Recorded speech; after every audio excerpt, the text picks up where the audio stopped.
북한의 비핵화를 시켜야 된다 이런 것 때문에 핵잠수함 얘기를 할 수가 없었어요. 지금 북한이 핵잠수함 만들어서 미국을 위협하고 있는데, 우리도 위협하고 있는데, 우리가 초의 전선을 막아주겠다, 우리가 핵잠수함 만들어야 된다, 사실 아무것도 안 한 게 아니에요. 내부적으로 다 연구를 했다고. 돈도 많이 들어갔어요. 미국에서 승인해야 된다, 이거는 좀 과장된 거예요. 최근 한국의 원전 기술이 많은 각광을 받고 있습니다. 해당 기술을 이용한 한국의 핵 잠수함 추진 가능성 어떻게 보시나요? 핵잠수함은 오랜 역사가 됐어요. 한국에서는 북한의 비핵화를 우리가 유도해야 된다, 비핵화를 시켜야 된다, 이런 것 때문에 핵잠수함 얘기를 할 수가 없었어요. 왜냐하면 아니 북한 비핵화 시키면서 우라늄 가지고 자꾸 군사적으로 사용하면 되겠어? 너 어떻게 그렇게 하면서 북한을 비핵화 시킬 수 있어? 이런 여론이 지배적이기 때문에 그동안 쉬쉬하면서 그거를 비닉 사업 또는 대유비 사업 묶어놨어요. 그렇기 때문에 실제 거기에 종사하는 연구자들도 얘기를 못해요. 그거 얘기하면 처벌받기 때문에. 너 그거 보안하냐? 비밀 아니야? 이렇기 때문에 못했는데, 실질적으로 우리가 과거에 한미 미사일 지침이 있을 때는 우리가 사실 아무것도 안 한 게 아니에요. 내부적으로는 다 연구를 했다고. 그런데 2021년 미사일 지침 풀리자마자 현무 4, 5 나오잖아요. 6까지 나오잖아요. 그건 우리가 계속 노력을 했다는 얘기지. 그런 것 같이 핵잠수함 분야도 우리가 과거에 2004년도에 신문에 한번 나면서 뭐 중지됐다, 완전히 취소됐다는데, 사실상 그때 이후에도 원자로 같은 게, 함정용 원자로 꾸준히 연구를 해왔어요. 돈도 많이 들어갔어요, 이미. 그렇기 때문에 우리 국민들이 걱정하는 만큼 우리가 그렇게 기술이 떨어지는 거 아니다. 그러나 이제 거기에는 우라늄이라는 게 들어가기 때문에, 우라늄을 군사적으로 사용하려면 IAEA 보고해야 돼요. 미국 걸 사용할 때는 미국의 한미 원자협정을 개정하지 않으면 미국 걸 사용할 수 없어요, 군사적으로는. 그래서 그러나 거기 이제 우라늄도 최근에 들어서 2020년, 24년 보면은 거의 다 우리가 미국에서는 하나도 안 사왔어요. 2020년에서 2024년 통계를 보면 프랑스가 38%, 러시아가 32%, 영국이 25%, 중국에서 사왔어요. 이 5%. 그렇기 때문에 그런 나라에서 사오는데, 만약에 그거를 미국이라는 나라가 NSG, 뉴클리어 서플라이스 그룹, 우라늄 공급국을 통제한다고. 그래서 너 팔지 마, 남한에는 팔지 마, 한국에는, 이렇게 하면 문제가 될 수 있죠. 그러나 미국이라는 국가는 국익을 위해서 계속 최우선에 두고 있기 때문에, 지금 북한이 핵잠수함 만들어서 미국을 위협하고 있는데, 우리도 위협하고 있는데,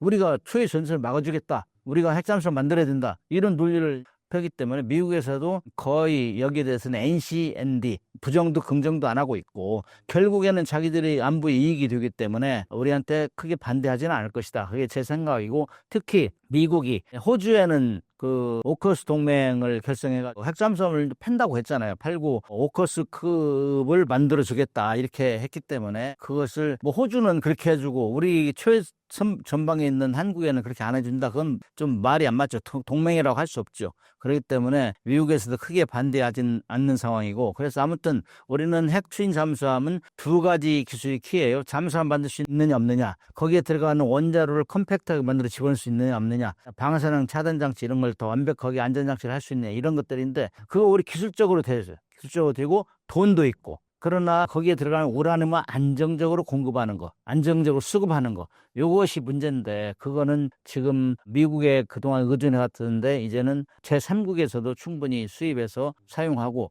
그것이 우리는 핵무기를 만들지 않겠다는 뭐 전 세계가 알아요. 그래, 우라늄 IAEA나 통제하는 건 핵무기를 만들 거야 안 만들 거야 이거예요. 우리는 핵무기 안 만든다 했잖아요. 그렇기 때문에 군함의 추진체로만 들어가는데 사용하겠다, 이거를 공식적으로 얘기하면은 IAEA 반대할 이유 없어요. 상호 협의하면은 군시설 사찰도 면제해 줄 수 있고, 이런 규정이 있어요. 그렇기 때문에 우리 국가적인 의지, 그다음에 국민적인 기술력 총결집하면은 잘 만들 수 있을 것이다. 그리고 이제 거기에 부채질하는 게, 김정은이가 계속 핵잠수함 공장 시찰하고 그러잖아요. 우리보다 경제력이 막 50배 뒤지고 있는 나라에서 다 하는데 우리는 왜 못해요? 그래서 이런 걸 국민들이 가만히 용납 안 하죠. 왜 우리는 국방비도 우리가 25배면 더 많이 쓰는데 왜 북한에 질질 끌려다니고 있냐, 이런 겨울이 빗발치기 때문에 지금 우리도 아마 공개적으로 지금 얘기는 안 해도 굉장히 추진하고 있을 것이다. 그리고 이 정부가 바뀌기 때문에 이 정부에서도 핵추진 잠수함 노무현 정부 때 시작한 거거든요. 그렇기 때문에 핵추진 잠수함 건조가 가속화될 것이다. 저는 그렇게 기대를 하고, 계획이 진행되려면은 이 비닉 사업을 풀어야 돼요. 뭐 대외비로 하면은 왜냐면은 그 수만 가지 부품이 들어가는데 그거를 다 우리 국내에 생산할 수 없잖아요. 수익성이 돼야 될 거 아니에요. 그래서 그 특정 장비 예를 들면 산소 발생 같은 걸 사와야 되는데 이거 사오려면은 엔드유저 서티피케이트를 내야 돼요. 엔드유저 서티피케이트 최종 사용자 증명서를 받아야 돼. 그렇게 얘기할래 그걸 제출하려면은 우리가 지금 핵잠수함을 만든다 여기 집어낸다 얘기를 해야 되는데 보안으로 묶어놓으니까 얘기를 못 하잖아요. 진도가 안 나가는 거지. 그렇게 되면은 수만 개 부품이 거의 다 동일 시기에 맞춰 들어야 되는데 특정 부품이 안 들어오면 못 한단 말이죠. 그런 걸 이제 리스크라고 하죠. 리스크. 건조 리스크라고 하는데 리스크 테이킹을 하기 위해서는 우리가 그걸 공개적으로 추진해야 된다. 그 다음에 초창기에 핵추진 잠수함 만들 초창기에 선진국들은 다 국책사업단을 만들었어요. 그래가지고 국가 기술을 총결집해야 된다고. 예산도 안정적으로 지원해야 되고 그렇게 하려면은 총리실이나 대통령실 직속에 국책사업단을 만들어 놓고 이렇게 가야 된다. 미국, 영국, 러시아 다 이런 국책사업을 했어요. 근데 국책사업을 안 한 나라는 인도가 안 해가지고 32년 만에 그것도 이 러시아 두 번이나 임차해가지고 빌려다가 쓰면서 핵잠수함 빌려다가 쓰면서 거기서 노하우 터득해가지고 32년 만에 만들었다고. 그 인도 같은 경우는 해군에 맡겨서 해군에 맡기면 안 된다 이거죠. 그래서 우리도 총리 위상에 그에서 국책사업을 만들어서 추진해야 된다. 그렇지 않으면은 이거는 실패할 확률이 많다. 그래서 범국가적인 노력, 지도자의 강력한 의지 이것이 다시 한번 두드러지게 나타나야 이 가속화될 수 있을 거다 그렇게 생각해요. 앞으로 핵추진 잠수함의 필요성이 점점 커지는 이유를 뭐로 보시나요? 미국과 러시아 냉전 시에 미국의 잠수함 또는 러시아 잠수함에 핵무기를 싣고 나가는 잠수함은 항상 핵무기를 싣고 다니지 않는 공격 핵추진 잠수함에 따라다녔어요. 감시해. 왜냐? 육상에 있는 핵무기는 다 인공위성 보고 있잖아요. 그래서 뭐 훈련할 때도 얘기해 줘야 돼요. 미국하고 러시아는. 그 5인 사격할 수 있잖아요. 훈련하는데 진짜 미사일 쏘는 거 해가지고 서로 전쟁이 이런 게 굉장히 많아요. 확률이. 그렇기 때문에 상대에 알려준다고.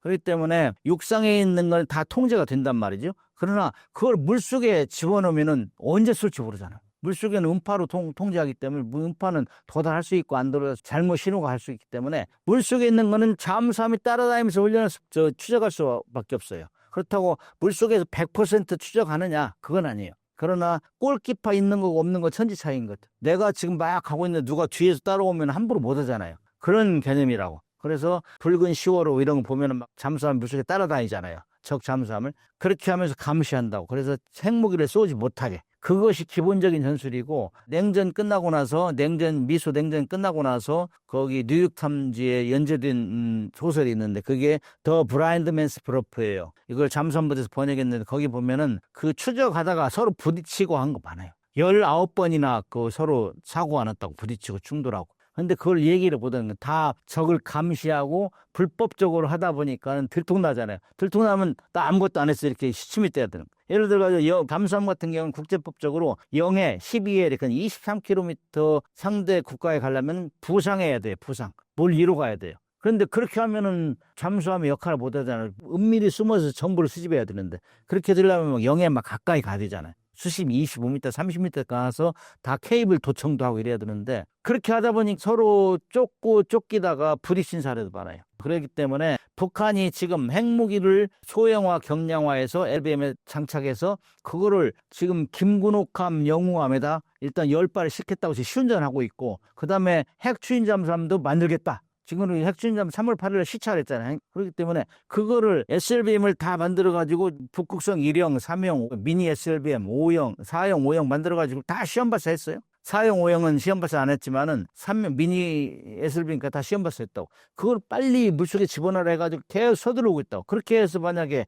핵무기를 물속에 집어넣었다. 그럼 미국도 이제 대책이 없는 거지. 미국도 자기들이 각 추적 감시해야 돼요. 근데 북한은 우리가 추적이잖아요. 추적. 이게 지금 남한은 완전히 적대국가 선언했잖아. 그다음에 핵무기도 절대 포기하지 않겠다고 선언했기 때문에 그런 핵무기를 우리가 감시하려면 우리 핵추진 잠수함이 있어야 돼요. 디젤 잠수함은 할 수가 없어요. 디젤 잠수함 하루에 2-3번 올라가 충전해야 되기 때문에 올라가 충전할 때 스노클 마스가 다 잡혀요. 레이더에. 그리고 엔진을 돌릴 때는 막 시끄럽잖아요. 그런 때 상대와 소음이 잡힌다고. 그래서 핵추진 잠수함만 가능하다. 그 브라인드 맨스 브로프 책을 보면은 핵무기를 실은 잠수함을 추적 감시하려면은 최소한 그 잠수함보다 1.5 내지 2배 이상의 속력을 내면서 24시간 할 수 있어야 된다. 그거는 핵추진 잠수함만 할 수 있다. 이렇게 명시가 돼 있어요. 그렇기 때문에 그런 작전을 우리가 해야 된다. 과거에는 미군에 의존하고 미군한테 부탁하고 했지만 미군이란 나라가 자기 국익에 도움이 돼야 되잖아요.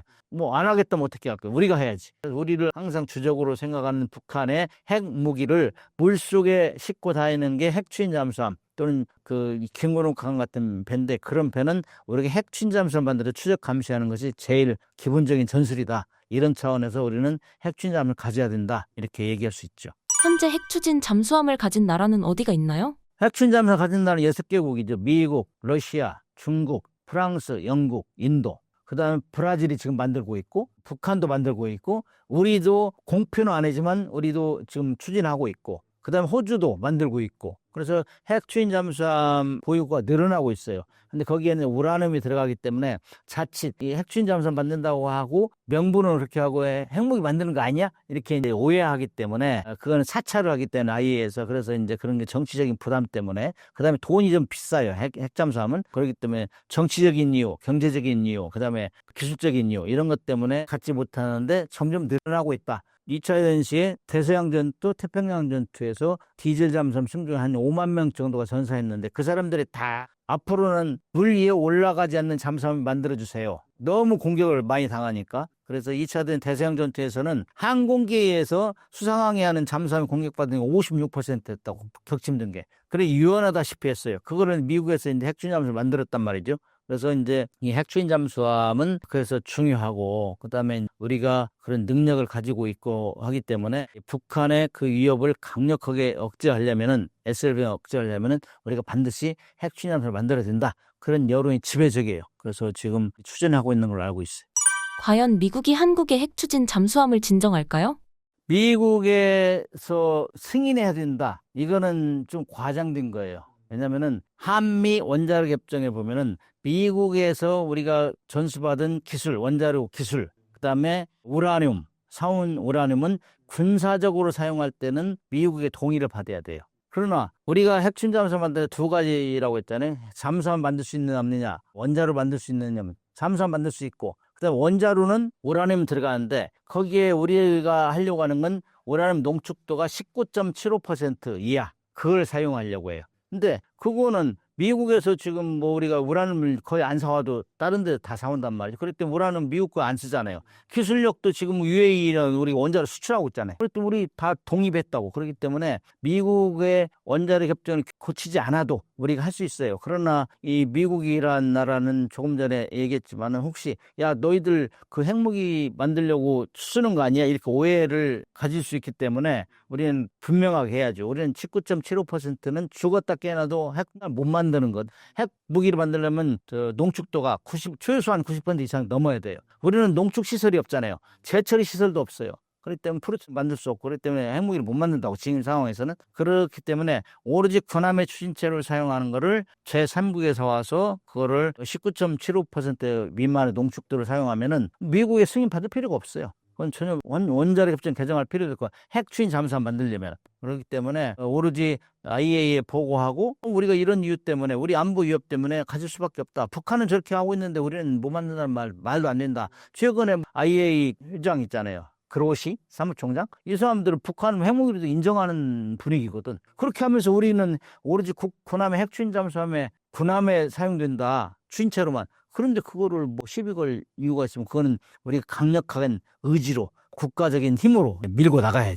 교수님께서 조선업주도 그룹을 만들자고 주장하셨는데 해당 내용에 대한 설명 부탁드립니다. 제가 30년 해군 생활을 했는데 거의 다 미군으로부터 교육을 시스템이라든지 함정, 건조 기술이라든지 미사일 이런 능력을 거의 다 전수받았고 또 많이 의존해 왔어요. 근데 최근에 들어서 미국이 우리한테 조선업 협력을 이렇게 간절히 요청한 적이 없어요. 오히려 미국의 조선 능력을 재건하자, 이런 얘기가 미국 조야에 많이 있거든요. 제가 지난번에 4월 달에 미국 시 에어스페이스 다녀왔는데 그쪽에서도 얘기 나오는 게, 야 한국하고 조선업 협력을 빨리 해야 된다, 이런 얘기 많이 나온단 말이죠. 그런데 이제 우리가 미국에 많이 의존하는 것 중에 하나가 최근에 받는 게 NCG잖아요. 뉴클리어 컨설터티브 그룹, 핵 협의 그룹인데, 이거는 미국이 주도적으로 해서 우리 한국의 핵 확장 억제를 이렇게 우리가 보장하겠다, 그렇게 해서 막 회의도 하고 정부 간에 그렇게 하고 있잖아요. 그렇게 하면서 남한 국민들이 걱정하지 마시오. 우리가 유사시에는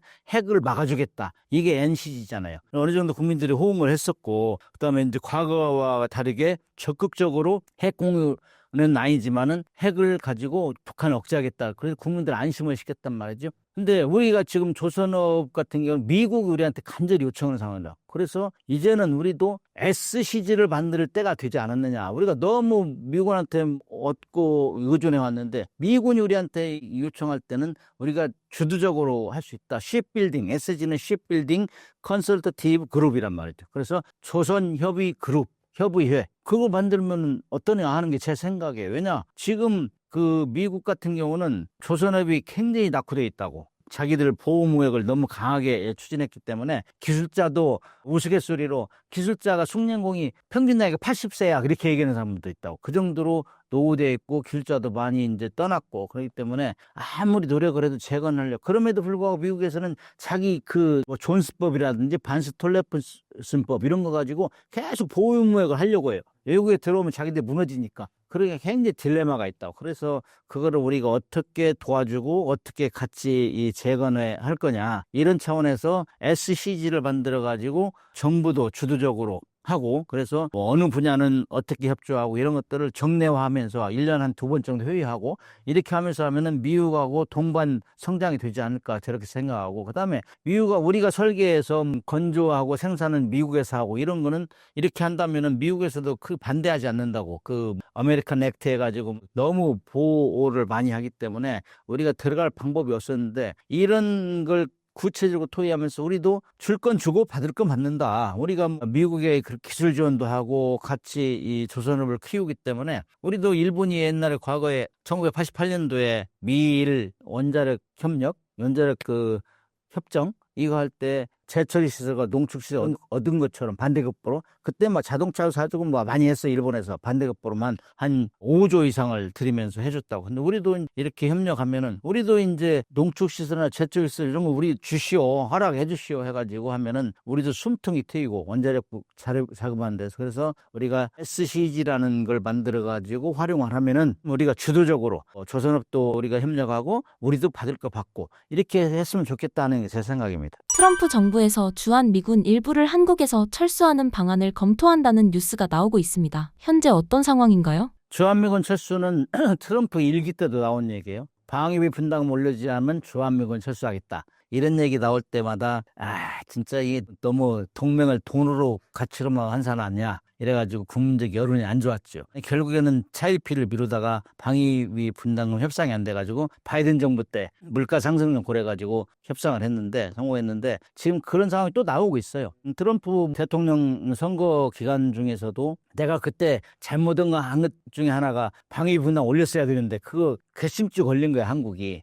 그래가지고 지지 끌려다가 근데 다시 제한될 것이다 하는 건 얘기를 하고 있어요. 주한미군 철수는 그건 지렛대로 활용하려고 할 거다 하는 게 우리 예상이에요. 방위 분담 올리지 않으면 또 주한미군 철수. 그 주한미군이라는 거는 지금 28,500명 있는데 그거를 국방수권법 매년 결제를 해요. 그 위에서. 그렇기 때문에 자기 마음대로 못 해요. 그 법을 고치지 않으면 철수를 할 수 없어요. 그러나 이제 그렇게 철수하려고 한다는 거를 내비치는 거는 그거 이제 협상 지렛대로 활용하려고 하는 거다. 저는 그렇게 보고 있고 아무튼 4,500명 정도를 괌 쪽으로 이제 철수하겠다 이런 거는 그 미국의 국가 전략이 그렇다면 어쩔 수 없는 거예요. 그건 우리가 뭐 하라 마라 할 수도 없는 것이고 그러나 주한미군이라는 원래 한미동맹은 북한을 견제하기 위해서 억제하기 위해서 결성된 거다고 기본적인 목적. 그러나 지금 핵무기를 빼놓고는 우리가 북한을 다 억제할 수 있어요. 핵무기를 빼놓고 모든 면에서. 그렇기 때문에 크게 걱정 안 되고 그다음에 미국이 가장 신경 쓰는 거는 남사곤도에서 중국이 내화하려고 하는 거.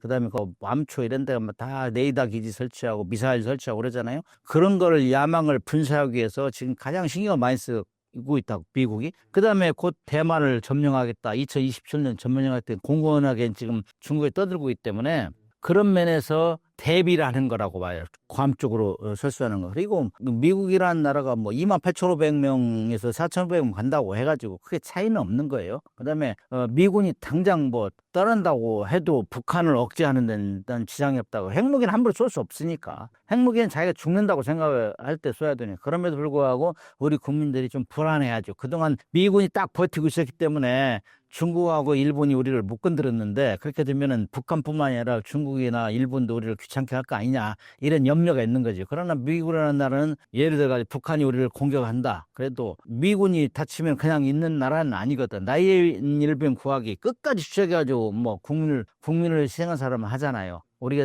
6.25 때도 37,000명이 희생했잖아, 한국에. 그렇기 때문에 일단 믿어줘야 되고, 그 다음에 이제 너무 걱정 안 해도 돼요. 미군이 뭐 4,500 철수한다고 해서 큰 차이는 없다. 그래서 한미 동맹은 큰 변함이 없다. 저는 그렇게 봐요.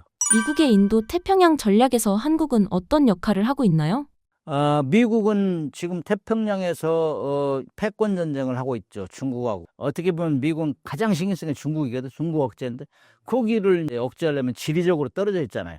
그렇기 때문에 한국하고 일본하고 호주 이런 데 활용을 해야죠. 그렇기 때문에 굉장히 중요하죠. 공식적인 외교 문서에서도 일본은 아시아 전략을 펴는 데서 일본은 코너스톤이라, 코너스톤. 한국은 린치핀이 나겠다고. 그래서 어떤 사람들이 코너스톤이 더 중요하냐, 린치핀이 더 중요하냐 하는데, 코너스톤 주춧돌. 집 지을 때 코너스톤이 무너지면 집이 완전히 무너져 버리잖아요. 그다음에 린치핀은 우리 마차 경주할 때 사는데 거기에 바퀴 빠지라고 꽂는 거잖아, 린치핀. 그거 없어지면 바퀴가 빠져버리는, 마차가 기울어져 버려. 그만큼 거의 대동소이, 그만큼 중요하다 이게. 아시아 전략을, 극동지역의 전략에 있어서. 그래서 한국은 대단히 중요해요. 그다음에 기술도, 동맹도 중요하지. 뭐 반도체, 배터리 이런 거. 그다음에 경제적으로도, 안보적으로도 다 북중러를 견제하는데 한국은 무시할 수 없다. 그게 미국의 기본적인 전략이에요. 특히 중국이 남사군도 쪽하고 대만 쪽에 자꾸 횡포를 하고 있으니까 그거를 이제 한국하고 일본하고 협력을 많이 구하고 있다고. 우리는 북한하고 맞닥뜨려 있기 때문에 사실 미군의 그 요구를 100% 들어주지는 않았죠. 근데 일본 같은 경우는 거의 뭐 미군의 요구를 다 들어주고 자기들은 거의 미국하고는 한 식구다 생각한다고. 우리보다는 더 미국하고 경도되어 있는데, 우리 같은 경우는 최전선에 있잖아요. 북중의 최전선이기 때문에 딱 보면서 국익이 일본이라는 생각을 항상 가지고 얘기를 해야 된다. 만약에 중국 같은 나라는 우리가 사드 배치할 때 하나령 내려가지고 완전히 무너질 뻔했잖아요. 그러면서도 불구하고 우리가 살아났다고. 그런 게 재현되지 않도록 하려면은 정말 중립적인 것도 좀 봐야 되고, 무엇보다 중요한 국민들이 어떻게 생각하고, 국민들이 국익이 무엇이냐 이런 걸 생각하고 우리가 대응을 해야 된다. 아무튼 미국은 우리 한국을 정말 아시아 전략을 펼치는데 가장 중요한 나라 중에 하나로 보고 있다. 일본과 더불어. 그렇기 때문에 무시할 수가 없다. 그렇게 봐요.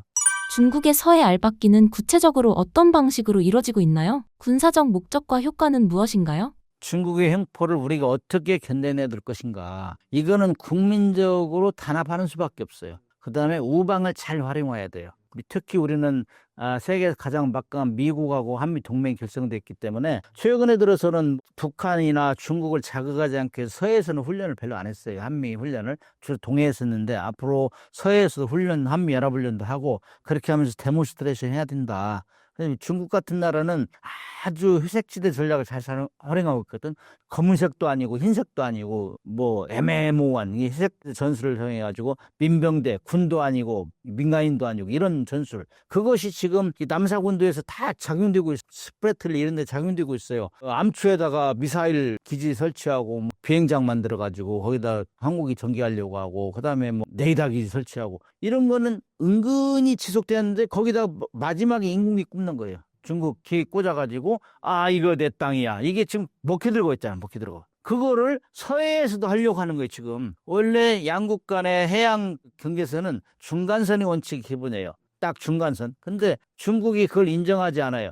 야, 어떻게 이 한국 같은 조그만 나라고 우리가 중간선을 해? 우리가 인구도 많고 대륙봉도 엄청 크고. 근데 이건 인정할 수 없어. 그래서 그러면 협의가 안 되어서, 그래서 잠정 조치국이에요. 프로비저널 메저 존이라고. 그러면 우리가 그 확정하지 말고 그냥 여기 이만큼 중간선 예열이 만들어 놓은 여기서는 그냥 공동으로 어로 하자. 어로. 응? 그래 어류도 너 혼자 다 잡지 말고 서로 나눠가지고 쿼터 정해가지고 하자. 이렇게 한 게 이 PMG 그 중간 잠정 조치 수역에. 근데 거기에 어느 날부터 계속 여우가 자기 오줌 싸고 그 구역 정하듯이 뭐 기상 관측 부위라고 지금 몇 년 전부터 13개까지 지금 설치했다고. 최근에 들어서는 구조물을 설치했어. 그거는 이제 밑에까지 해가지고 거기에 연어 양식장이라고 그렇게 해놓고 결국에는 그다음에 암초 보이는데 레이더 기지 설치하고 이렇게 해가지고 결국에는 거기다 자기 국기 길을 꽂는 거예요. 그렇게 하면은 여기서부터는 길을 꽂으면 여기서부터 이 12L이면 우리한테 한참 넘어오지. 아주 그만 전략을 지금 수립하고 있고 펼치고 있어요. 그게 우리가 그걸 보고 있으면서 중국이라는 나라는 워낙 그 우리가 경제 의존이 많았잖아요. 한 40% 의존하고 있었으니까 그것 때문에 함부로 못했는데 이게 너무 노골적으로 국민적 정서가 지금 아주 안 좋다고. 그래서 야 이거 어떻게 해야 되냐. 근데 국제법적으로 뭐 대응한다. 이거는 난 하수라고 봐요. 그냥 조용. 우리도 그냥 우리도 마찬가지로 중국이 하는 것 같이 회색지대 던져 쓰면 돼요. 잠정 조치가 우리도 말뚝 받고 그다음에 뭐 설치하고 그냥 하면 돼요. 하면. 그렇다고 우리를 뭐 우리 때려 부술 건 아니잖아요. 그래서 그런 방법으로 해야지 국제법적으로 한다. 그건 첫째는 미군하고 연합훈련 기회를 좀 늘려야 되고 그다음에 서해에다가 우리가 가급적인 대형함 배치하고 수시로 훈련도 하고 그렇게 하고 비례성의 원칙에 의해서 우리도 거기다 뭐 하는 대로 따라서 하면 돼. 따라서 뭐 너네는 하는데 왜 우리는 못해? 너희들 합의가 안 됐잖아. 잠정 조치군 공동으로 협의해서 어루만 하자고 했는데 왜 다른 거 해? 이렇게 따지자죠. 그래서 그렇다고 분쟁이 일으킬 까지 없고 그냥 우리들 회색지대는 그대로 정의하면 된다. 저는 그렇게 봐요. 서해는 중국과 북한까지도 연결되어 있는데요. 서해 구획이 어떻게 나뉘어져 있나요? 북한 같은 경우는 워낙 못 살으니까 어류도 팔아먹잖아요. 중국한테. 자기 어장 팔고 뭐 어느 정도 받고 그런다고 뭐 돈이 없으니까 어선 움직일 능력도 없고 그러니까. 그래서 북한 같은 경우는 중국에 거의 종속됐다 볼 수 있죠. 그렇기 때문에 그건 개념도 없어요. 거기는. 꽃게잡이 할 때 보면은 뭐 다 어장 내주고 중국 와서 하라고 하잖아요. 그런 것 때문에 그런 개념이 없어요. 그렇기 때문에 우리는 우리 거, 그러니까 38선 이남, 우리가 중국한테 함부로 먹히지 않도록 우리는 우리 관리를 해야 된다. 특히 중국은 항공모함 같은 걸 가지고 막 휘젓고 다닌다고. 그렇기 때문에 우리 같은 경우는 지금 미사일 능력이 지금 막 신장되고 있잖아요. 그래서 우리의 주요 섬, 정렬비엘도나 뭐 백령도 이런데 지하 미사일 시설을 설치하는 것도 중요하다고 봐요. 보이지 않게 공격받아도 유사시에 거기서 그냥 미사일로 공격해버리는 이런 것들을 이게 바로 고슴도치 전략이거든. 보이지 않게 숨어서 쏠 수 있는 거. 나 이런 거 있어 보여줘야지. 그래 함부로 하지 마라. 우리 건드리면은 그냥 우리 그냥 죽지 않는다. 이런 얘기를 할 수 있는 우리가 의지를 표현해야 돼요. 그렇게 하고 평소에 한미연합훈련 기회를 늘리고 그런 조치를 취하지 않으면은 정말 우리를 우습게 보고 결국에는 자기 앞마당이라 할 거예요. 쫓아낼 거예요. 그렇게 되면은 서해 내와 되면은 이어도 그냥 놔두겠어요 또? 이어도도 자기 땅이라고 자기 암초라고 필리핀의 스카브라 암초 한 번에 점령하듯이 이런 역할을 또 한다고. 그래서 우리는 그 중국이 지금까지 해왔던 애매모호한 전술 회색지대 전술을 그대로 우리가 보고 지금 어느 방향으로 오고 있는가 보고 그걸 차단을 해야 된다. 그렇지 않으면 정말 어느 순간에 우리 땅이야 하면 어떻게 할 거야? 만약 주한 미군이 감축된다면 한국은 어떤 대응 방안을 가져야 할까요? 주한미군이 4,500명을 감축한다고 해서 큰 어려움은 없다. 그러나 미군의 자기 전략을 위해서 이렇게 하겠다는 우리가 굳이 할 수 없다. 그러나 그를 명분으로 해서 4,500명 철수하면은 또 10,000명은 철수할 수 있는 것이고 가능성 열려 있는 거. 그럼 다 철수할 수 있는 것이고. 그래서 부분적으로 철수하느냐, 다 철수하느냐 이런 걸 우리가 상정을 해서 그렇게 되면은 우리가 자주국방할 수밖에 없죠. 의존 이제 안 되니까 그런 것 대비해서 단계별로 우리가 국방력을 어떻게 키울 것인가. 결국에는 국방력을 키우려면 GDP의 뭐 3% 이상을 써야 될 거예요. 요즘 그런 얘기 많이 나와요. 왜냐면은 미군이 철수할 거에 대비해서 우리 자주국방 하자 이런 얘기가 나오기 때문에 그래서 뭐 핵잠수함 같은 게 핵추진 잠수함 같은 경우는 그야말로 최전방에서 역할할 수 있고 최후까지 살아나면서 도쿄와 상하이를 공격할 수 있는 능력이 이런 것들 비수란 말이죠. 이런 것들을 핵잠수함 키워야 되고 그다음에 뭐 전자전 능력이라든지 사이버전 능력 이런 것들을 하루빨리 우리가 발전을 시키고 그다음에 특히 좀 무인 시대 무인 전투함, 무인기 이런 거에 들기 때문에 어떻게 AI 기술을 적용해가지고 이런 걸 효과적으로 지휘할 수 있느냐. 사람이 사람을 지휘하는 것도 힘든데 무인을 지휘하면 얼마나 힘들겠어요. 잘못하면 주파수 변환하고 이런 결혼하면은 자기 세력끼리 싸운다고.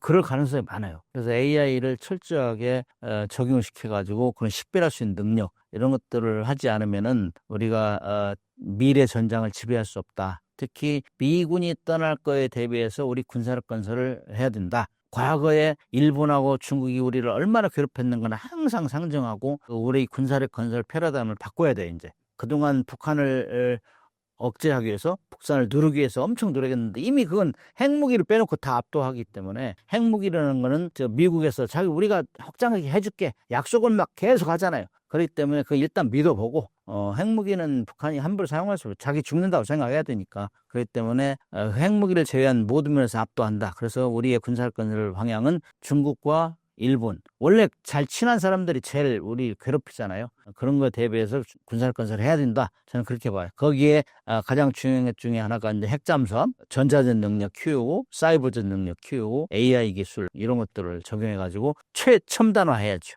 구독자님들에게 한 말씀 부탁드립니다.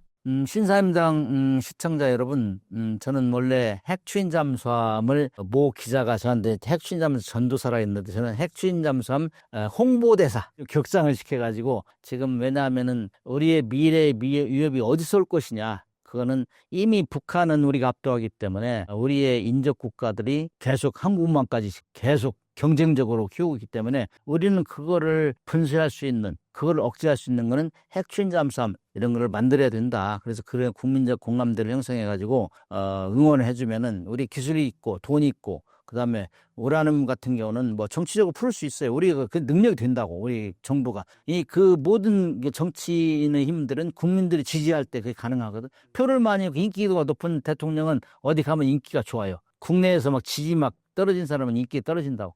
그런 것 같이 우리가 온 힘을 다해서 자주국방이 무엇이냐? 우리 스스로 외세의 도움 없이 스스로 방어할 수 있는 능력 이게 자주국방이다. 그런 면에서는 최첨단화해야 되고 그다음에 미군 철수에 대비해서 우리가 GDP 한 4% 올려도 그것들을 박수칠 수 있는 이런 응원을 해줬으면 좋겠다는 생각을 합니다.